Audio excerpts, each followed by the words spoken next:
Buenos días a todos. Me alegra en extremo veros congregados, en primer lugar para escuchar música.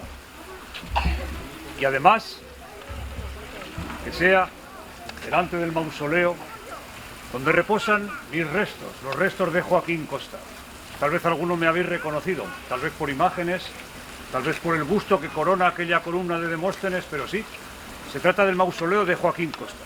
Es un mausoleo soberbio, magnífico, pero si les digo la verdad, podría ser todavía más soberbio.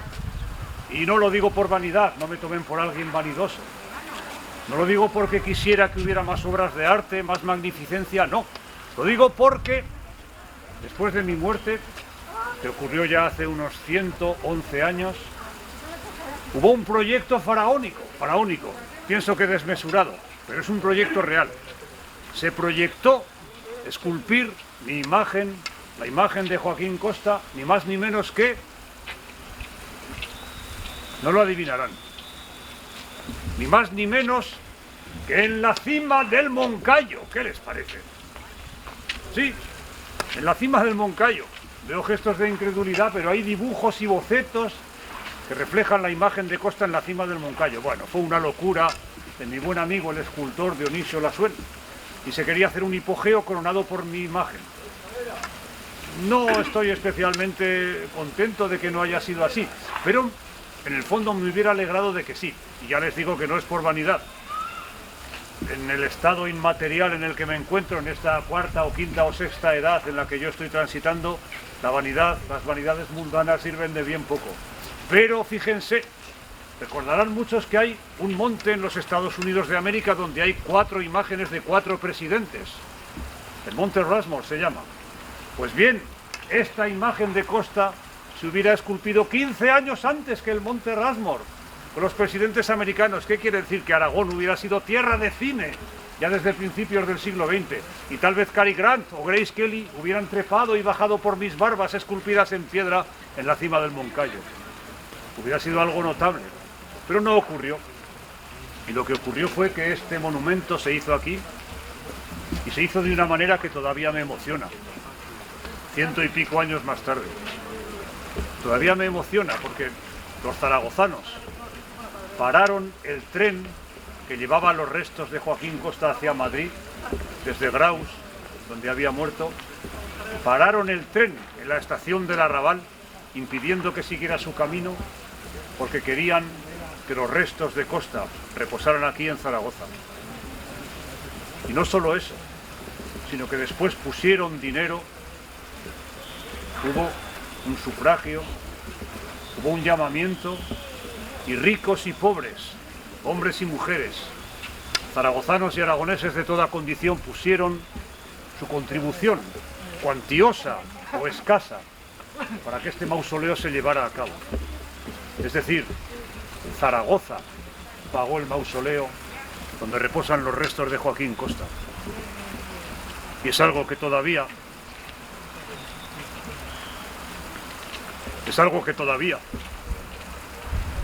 100 años más tarde, me sigue conmoviendo. A pesar de que en este estado intemporal en el que yo me encuentro, las emociones son más ligeras y volanderas, pero me sigue conmoviendo, señores. Les voy a dejar. Les dejo con la música de Selma García y de Thomas Hansen. Van a interpretar un repertorio con arpa y voz, con piezas de Schubert, entre otros músicos, y creo que es muy bueno que el Día de Todos los Santos, en el cual se recuerdan los difuntos, los fallecidos de todos nosotros, creo que es muy bueno que el dolor y que el recuerdo que todos tenemos y la melancolía que todos sufrimos sea suavizada y atemperada por la música y por el arte. Creo que el hecho de que la música invada este espacio, igual que lo invaden cotidianamente los cantos de los pájaros o el rumor del viento, pero que el hecho de que la música llene este espacio es algo que le da una profundidad a nuestro recuerdo y que hace que nuestro recuerdo sea sereno a la vez que emocionado y sea esperanzado a la vez que emocionado. Y sin duda que las notas del arpa y las notas de la voz van a elevar este recuerdo también y van a conseguir que el día de hoy no sea solo un día de dolor y de reconcentración, sea también un día de esperanza y un día, ¿por qué no decirlo?, de júbilo. Selma, Tomás, gracias por estar aquí. Gracias, señor.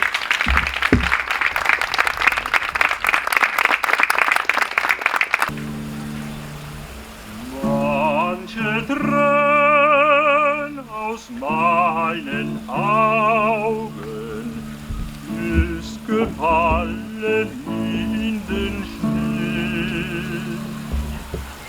Seine kalten Flocken saugen durstig ein das heiße Wind.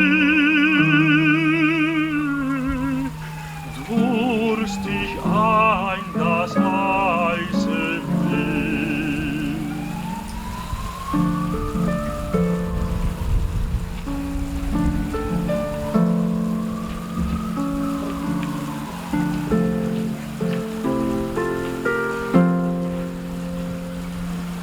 Wenn die Gräser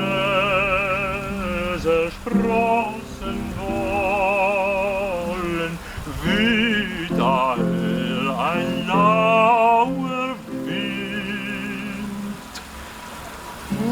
Das Eis zerspringt in Schollen der weiche Schnee zerrinnt. Der weiche Schnee zerrinnt.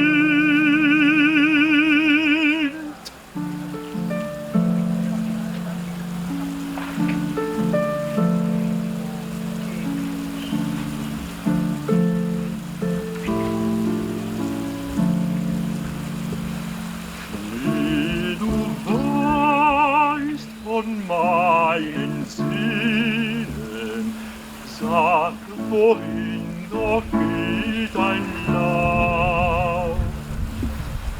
Folge nach nur meine Tränen, nimmt dich bald das Bäcklein auf.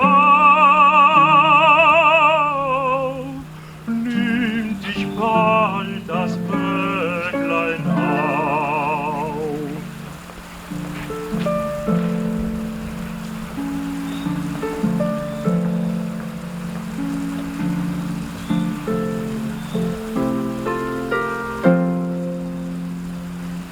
Willst mit ihm die Stadt durchziehen,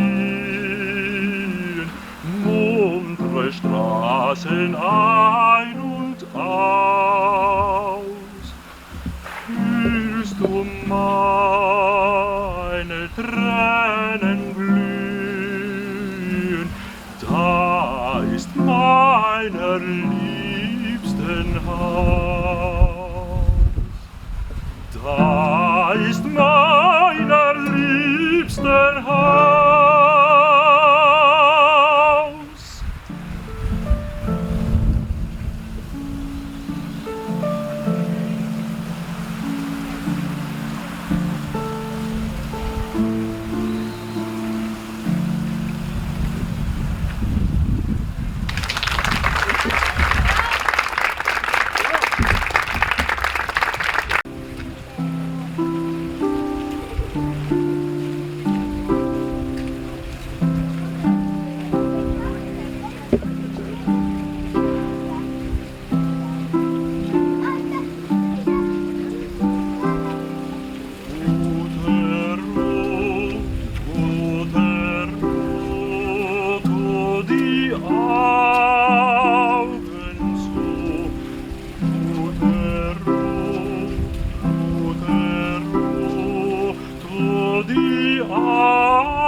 weichem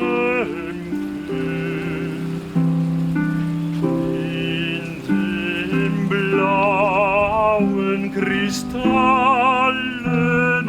Kämmerlein.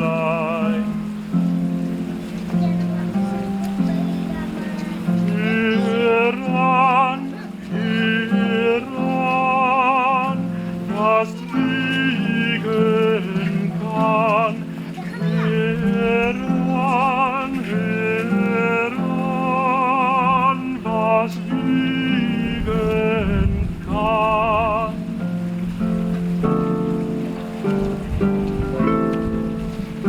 Ihr macht meinen Schläfer die Träume so schwer. Ihr macht meinen Schläfer die Träume so schwer.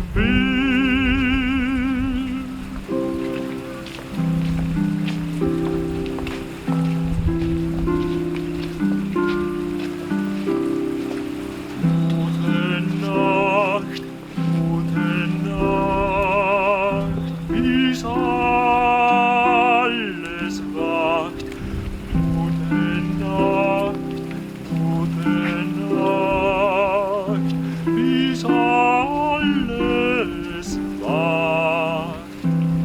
Schlaf aus deine Freude, schlaf aus dein Leid. Der Vollmond steigt, der Nebel weicht. Der Vollmond steigt, der Nebel weicht. Und der Himmel da oben, wie ist er so weit? Und der Himmel da oben, wie ist er so weit?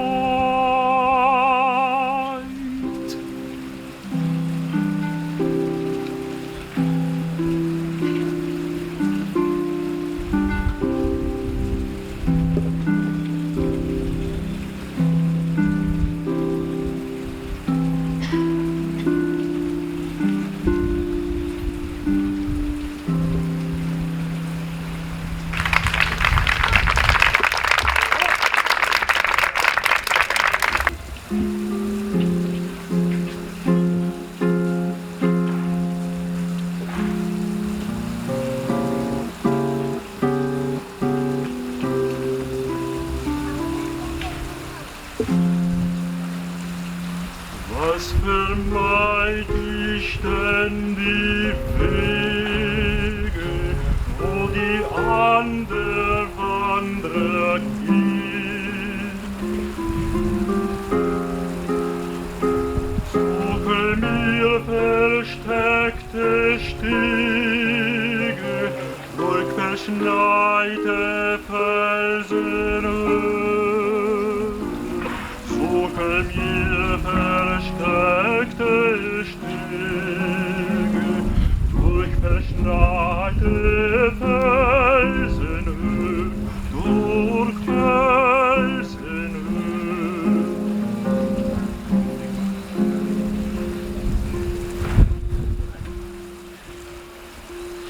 Habe ja doch nichts begangen, dass ich Menschen sollte scheuen, dass ich Menschen sollte scheuen. Welchen törichtes Verlangen treibt mich in die Wüsteneien, treibt mich in die Wüsteneien.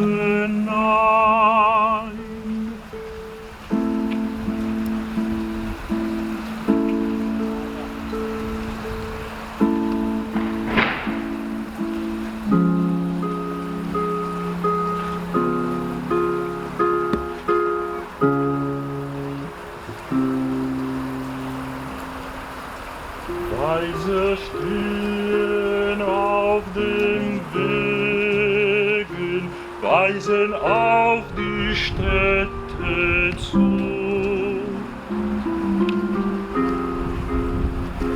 Und ich wandre sondermaßen ohne Ruhe und suche Ruhe.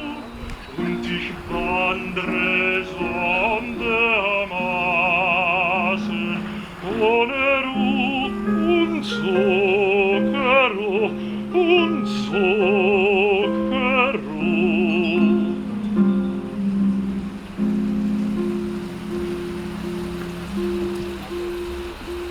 Einen Weise seh ich stehen, unverrückt vor meinen Blick. Eine Straße muss ich gehen, eine Straße muss ich gehen, die noch keiner ging zurück.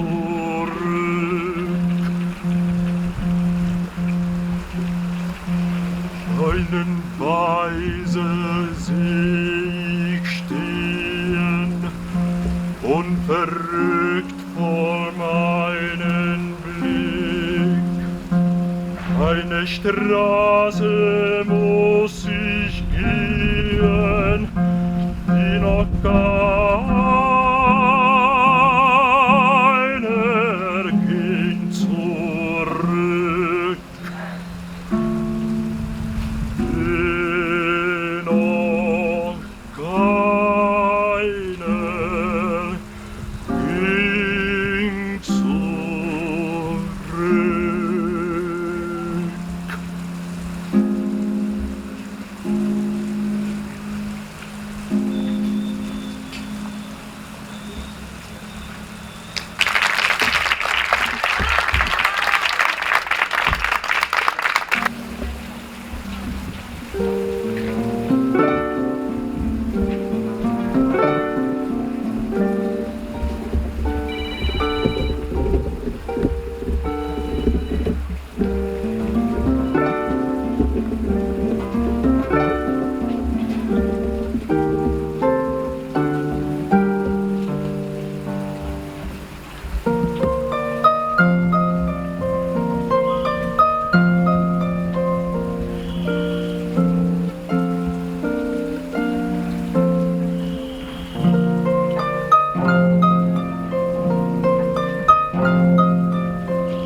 jagt ein banges Quellen, wie vollendet süßen Traum. Lebenssatt geboren kaum, aus der Welt hinüberschieden. Alle Seelen ruhen in Frieden.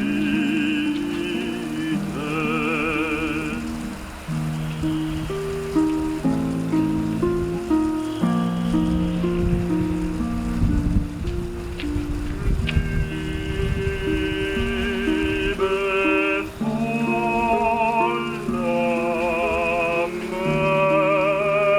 Mädchen in Seelen,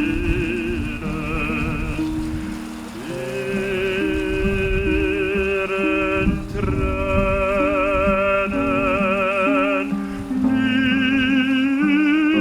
nicht zu zählen, wie ein falscher Freund verstieß. Und die blinde Felder ließ alle, die von hinnen schieden.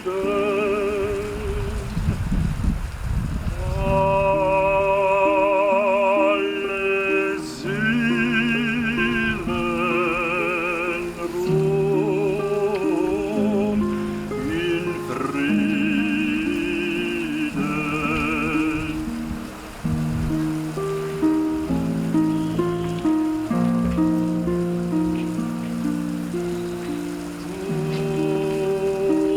Und in Niedersonne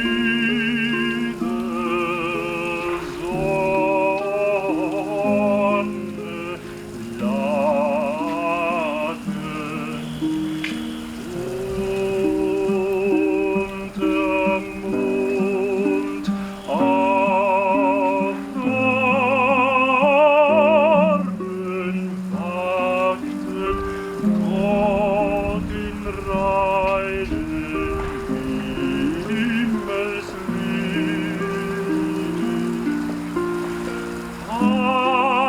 einzusehen von Angesicht, alle wie von hinnen schieden.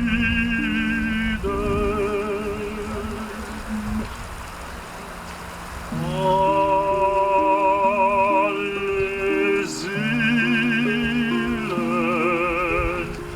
ruhen in Frieden.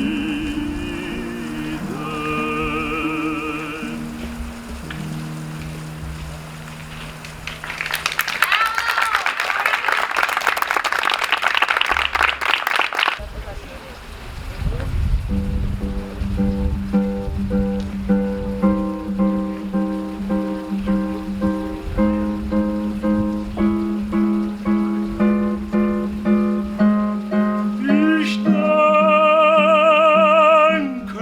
dein, wenn mir der Sonne Schimmer vom Meer strahlt. Ich denke dein, wenn Sicht des Mondes flimmer in Quellen malt.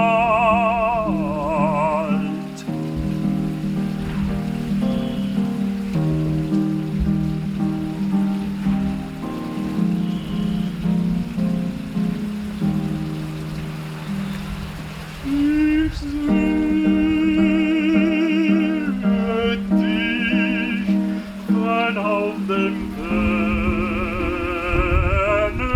Wege, der Strauß sich in tiefer Nacht, wenn auf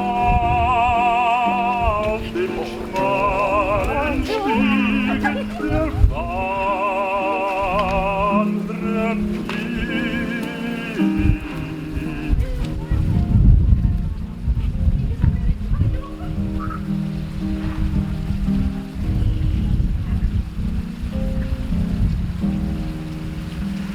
He